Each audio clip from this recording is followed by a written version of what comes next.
پس اوقات پوری مشنری آپ کی مخالف ہوتی ہے،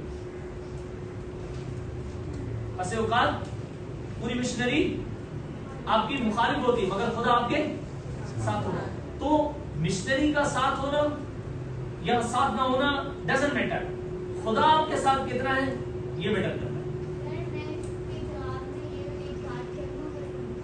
جی کیا فرمائیں؟ کون سے؟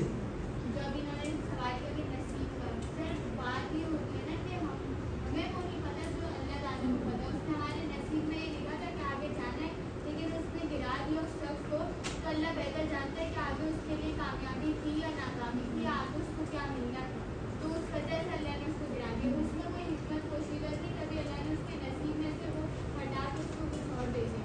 تو اللہ کے اوپر ڈپینڈ ہوتا ہے، ہماری نصیب خدا اللہ پر ہوا ہے اور ہماری دعاؤں پر ہے کہ ہم اس سے کیا مانگیں. دیکھیں اس کو اگر وائنڈ اپ کریں تو یوں ہے کہ آپ کے اوپر کوشش ہے، جو ٹرائی ہے کوشش یہ ڈیپینڈ کرتا ہے آپ پہ. یہ فقط اگر دیکھا جائے نا تو بندے پہ ڈیپینڈ کرتا ہے کہ اس نے ٹرائی کوشش کتنی کی، بٹ جو ریزلٹ ہے وہ کس پہ ڈیپینڈ کرتا ہے. جی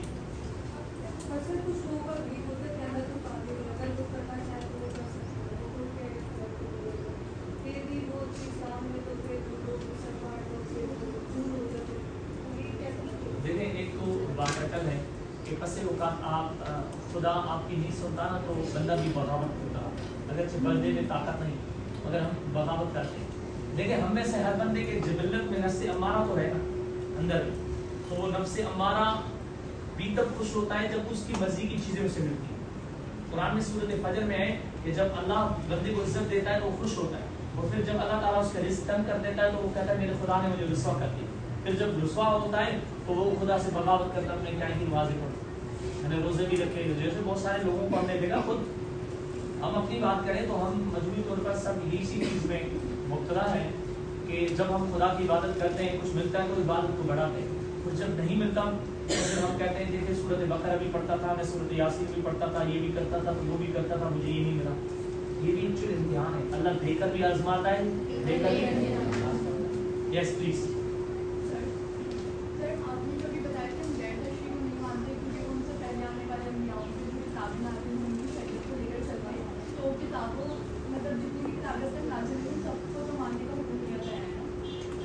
زبردست آپ نے سوال، اس کو اس طرف نہ لے جائیں. اب یہ بتایا جا رہا ہے کہ پہلے تو جو بھی ہے ان کو آپ نے مانا ہے، اب محمد کے بعد آ کر یہ شکلیں کوئی بھی بندہ آتا ہے آفٹر دی پروفیٹ صلی اللہ علیہ وسلم، حضور کے بعد، کیونکہ حضور پر اللہ نے مہر لگا دی ہے نبوت کی. اکارڈنگ ٹو دی ہولی قرآن سورۃ الاحزاب، ما کان محمد ابا احد من رجالکم ولکن رسول اللہ وخاتم النبی.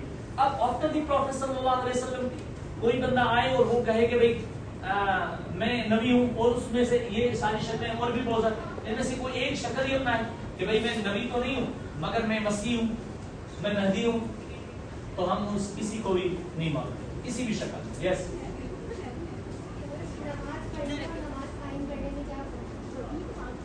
پڑھنے کا مطلب ہے ریسائٹ، جسے آپ کہتے ہیں قرآن کی تلاوت کرنا، ٹھیک ہے نا. اور قائم کا مطلب ہوتا ہے اس کو زمین میں گاڑنا، جو زمین میں گاڑا جائے وہ اپنی جگہ سے نہیں دیتا. قائم کا مطلب ہوتا ہے اپنی جگہ پہ وہ برقرار ہے.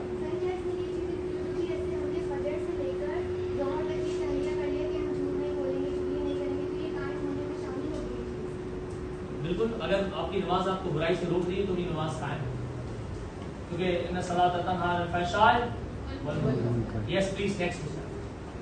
جب سب کچھ ہمارے نصیب میں لکھا ہوا ہے، ہمارے مقدر میں لکھا ہوا ہے، ہمارے پیغام میں اللہ تعالیٰ نے طے کرنا ہے کہ ہمیں کتنا چلنا ہے، کب حد تک چلنا ہے، ہدایت مل رہی ہے نہیں مل رہی ہے، تو پھر ہم تو بے بس ہوئے نا، ہم کتنی بھی کوشش کریں لیکن جب وہ اللہ تعالیٰ نے ہمارے نصیب میں لکھا تو پھر ہمیں ہدایت ملے نہ ملے کچھ بھی ہمارے بس میں تو نہیں ہوا، کیونکہ ہم تو بے بس ہیں نا، چاہے ہم کوشش کریں پھر بھی کیونکہ وہ ہمارے نصیب میں نہیں ہے. کیا نام ہے آپ کا؟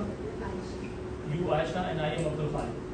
آپ یہاں 2026 13 کون سا اپریل آپ سے کوشچن کر رہے ہیں. یہی سوال پروفیٹ صلی اللہ علیہ وسلم سے کمپلینٹ نے کیا تھا، صحابہ نے کیا تھا. حضور نے کہا کہ پھر بھی تم عمل کرتے ہو، پھر بھی تم عمل. انہوں نے کہا یا رسول اللہ اگر سب کچھ طے ہے تو پھر گھر پہ بیٹھ جائے بس سادہ سا.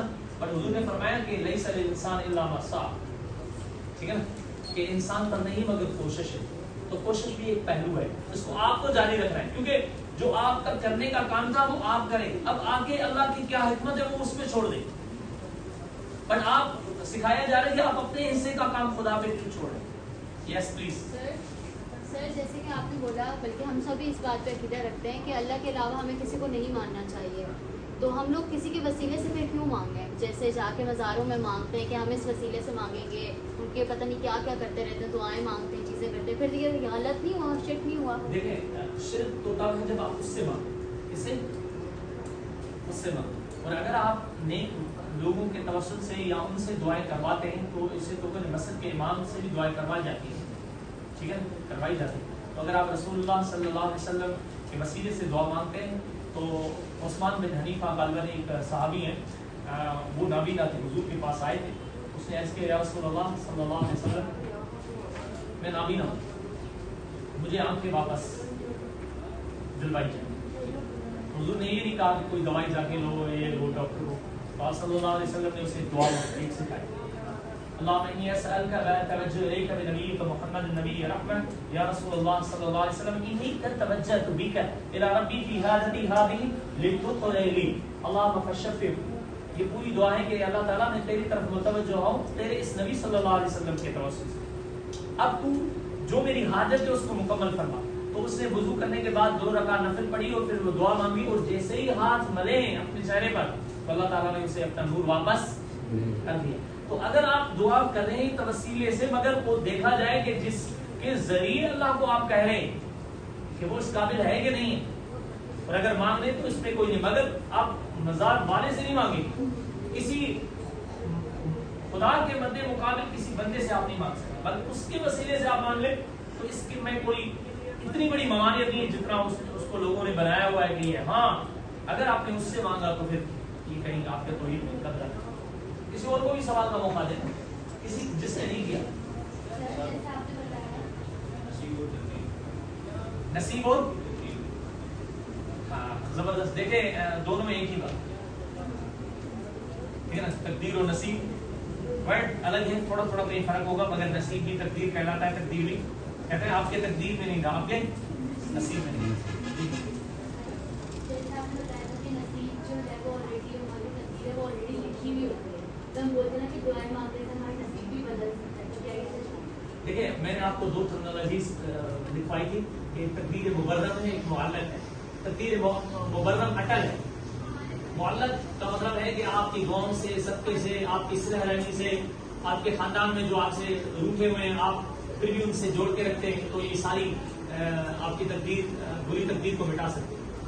صدقہ بھی بری تقدیر کو مٹا سکتا ہے. یس سر مجھے ایڈ کرنا ہے اس چیز میں, نصیب اور تقدیر کہ آگے ہم لوگ بے بس نہیں ہوتے, کیونکہ اللہ تعالیٰ نے ہم لوگوں کو اشرف المخلوقات کا لقاب دیا ہے, تو اس لیے نہیں دیا, ایسے ہی نہیں دیا. ہم لوگ فرشتوں سے بھی اوپر اس لیے کیونکہ ہمارے پاس فری ول ہے.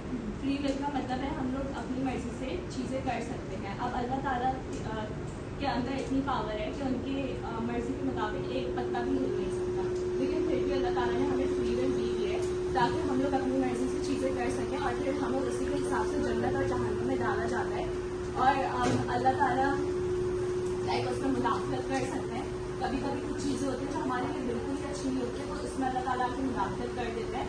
اور جیسے حدیث کی روایت کی تھی, وہ ایک دعا ہے جس کی ٹرانسلیشن مجھے یاد ہے, تو اس کی ٹرانسلیشن یہ ہے کہ یا اللہ مجھے ایک سیکنڈ کے بھی اپنے اوپر نہ چھوڑ دینا. تو وہ دعا مجھے اس لیے پسند ہے کیونکہ ہم لوگ غلط ڈیسیشنس لیتے رہتے ہیں, اور اللہ تعالیٰ کی جب مدد ہوتی ہے تو اس میں ہمارے لیے بہت ساری اچھی چیزیں ہوتی ہیں. تو اللہ تعالیٰ کے ایک نام کا مطلب ہے کہ انہیں سب کچھ پتہ ہوتا ہے, وہ ہر چیز کے عالم ہے, اس سے ہر چیز کی نالج ہے. تو تقدیر کا کانسیپٹ یہ ہے کہ اللہ تعالیٰ جب سے ہم لوگ بنے ہیں, اللہ تعالیٰ کو سب کچھ پتہ ہے کہ ہماری زندگی کے ایک ایک سیکنڈ میں کیا ہوگا. تقدیر وہ ہے اور ان چیزوں سے بنی ہے جس میں اللہ تعالیٰ مداخلت کریں گے. اس کے اوپر ڈاکٹر ذاکر حفیظ کا بھی بہت اچھا جواب ہے. دیکھیں سب سے پہلے تو آپ اگر اس کو بالکل وائنڈ اپ کریں تو تقدیر وہ بحث ہے جس کو آپ کوزے میں بند نہیں کر سکتے, کیونکہ تقدیر ہے ہی جو آپ کے آنکھوں سے اوجھل, تو آپ